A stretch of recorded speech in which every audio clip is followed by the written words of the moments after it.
No question बनाउने तरिका structure auxiliary verb plus subject plus verb plus object यो जम्मा दुई खालको क्वेश्चन हुन्छ yes no question WH question mainly चाहिँ दुईटा हुन्छ यो दुईटालाई अब तपाईले राम्रोसँग बुझ्नु भयो भने भइहाल्यो I am लाई क्वेश्चन बनाउँदाखेरि am I हुन्छ तपाई पनि am I right म ठीक छु भन्नुहुन्छ we are लाई क्वेश्चन बनाउँदा are we भनेर auxiliary verb अगाडि लाने हो त्यसको मतलब we are painting the house छ भने are we painting the house भन्नु पर्यो you are लाई are you बनाउनु पर्यो जस्तो तिमी मलाई पर्खिरहेको छौ भन्दा you are waiting for me भनेर हुँदैन त्यही you are लाई are you waiting for me बनाउनु पर्ने हुन्छ त्यस्तै he is लाई is he बनाउनु पर्यो जस्तो उ चिया बनाउँदैछ भनेर सोध्नु पर्यो भने is he making tea भनेर सोध्नु पर्यो he is making tea भनेको भन्दै राम्रो हुँदैन कि त्यही he is लाई is he making tea बनाउनु पर्यो she is को is she हुन्छ यसनो क्वेश्चन बन्छ अब यसनो क्वेश्चन कसरी बनाउने र आन्सर कसरी दिने सबै अध्ययन गर्न दिन्छ आज she is लाई is she बनाइछ अनि जस्तो is she cooking food उनी खाना पकाउँदै छिन् भयो भने is she waiting for us उनी हामीलाई पर्खिरहेकी छिन् त भयो it is लाई is it बनाउनु पर्यो पानी परिरहेको छ भन्दा it is raining हुन्छ तर पानी परिरहेको छ त भनेर सोध्नु पर्यो भने चाहिँ त्यही it is लाई is it गरिन्छ is it raining पानी परिरहेको छ त भयो they are लाई क्वेश्चन बनाउनु पर्यो यसको क्वेश्चन भने आधे बनाउने हो ओके जस्तो are they painting the house तिनीहरु घर पेन्टिङ गर्दै छन् त are they painting the house भयो he can लाई can he बनाइछ जस्तो he can speak English वो अंग्रेजी बोल्न सक्छ लाई can he speak English भनेर नै यसनो क्वेश्चन बनाउनु पर्ने हुन्छ त्यस्तै गरेर he could he okay he should he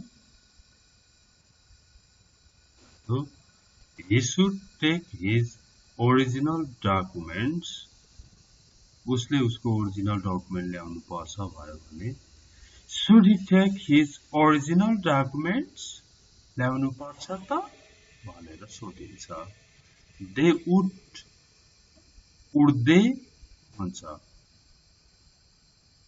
okay त्यस्तै I write अब यहाँसम्म चाहिँ auxiliary verb थिए पछाडीपटि थियो त्यसलाई अगाडि लगेर क्वेश्चन बनाइयो अब auxiliary verb नहुँदाको कुराहरु पनि कसरी गर्ने त भन्दा I write को do I write बनाइछ ओके he writes उ लेख्छ does he write यहाँ एस हुने बित्तिकै डज आउँछ भवन हुँदा डु आउँछ Do I write भयो, he writes को चाहिँ does he write भयो, अनि he wrote लेख्यो। अब लेख्यो त भनेर सोध्नु पर्यो भने यहाँ V2 हुने बित्तिकै यहाँ did आउँछ। Did he write लेख्यो त भयो, do does did पछि V1 आउँछ है, यहाँनेरि wrote चाहिँदैन। त्यस्तै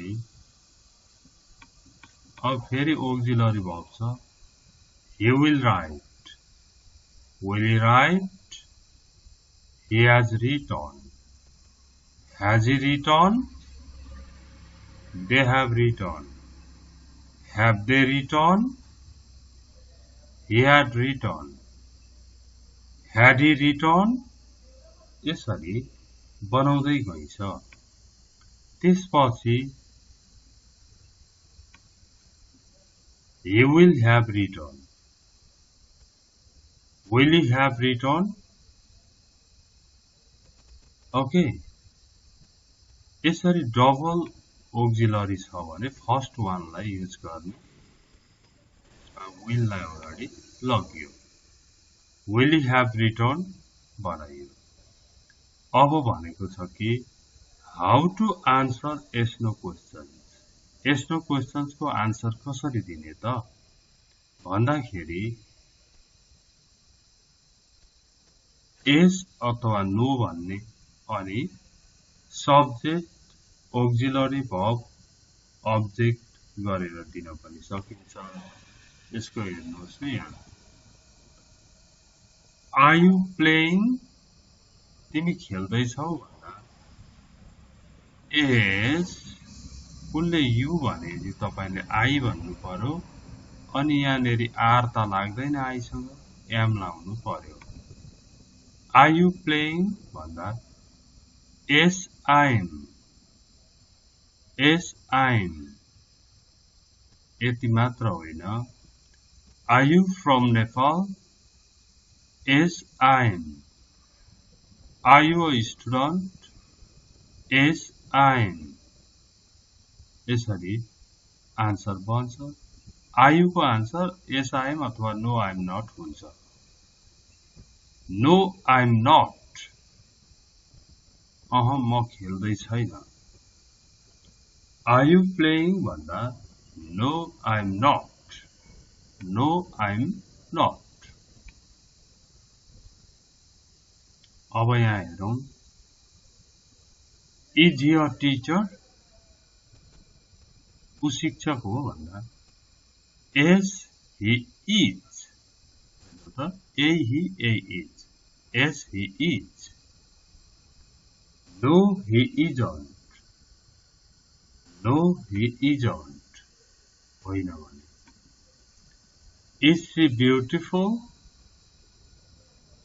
yes she is, no she isn't, okay। अनि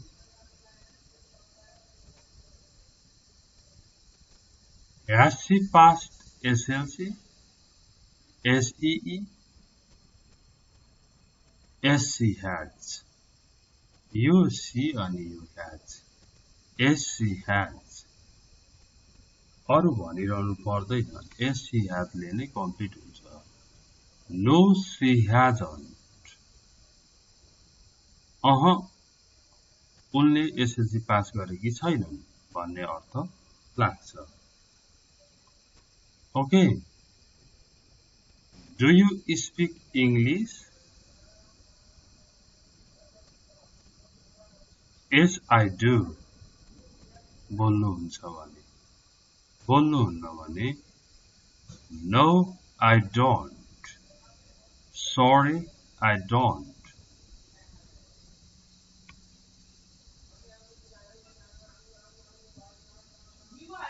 Does she eat meat? Does she eat meat? Yes she does, no she doesn't,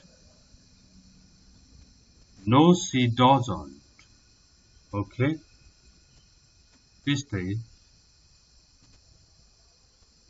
Did you go to school? तपाईँ school जानुभयो भन्दा गएँ भन्दा Yes, I did. No, I didn't.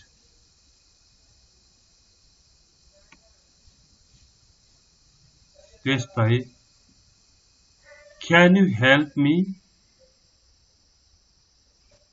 Yes, I can. No, I can't. Sorry, I can't. Okay?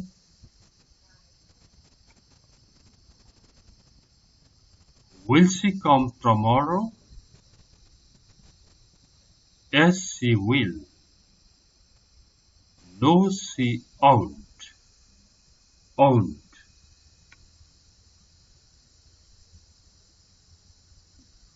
Must you copy them? Yes, I must. उसले यो भनेपछि तपाईले I भन्नुभयो. Must you copy them? Yes, I must. No, I mustn't. यो no, I mustn't मा No, I needn't पनि हुन्छ. यो कसरी हुन्छ भन्ने लाग्यो भने कमेन्टमा भन्नु होला है. No, I needn't. ओके. कसैले Must I wear a sari? मैले साडी नै लाउनु पर्छ भन्दा No, you mustn't भनिहाल्नु भने राम्रो होइन. आउनै हुँदैन भन्ने तपाईले त्यसकारण No, you needn't भनेर आन्सर दिने चलन पनि छ. ओके. यसरी यस्तो क्वेशन बनाउने र आन्सर दिने तरिकाहरू हामीले हेर्यौं. I hope you found the lesson interesting and helpful for you. Thanks for watching it. Please don't forget to subscribe, share, and comment.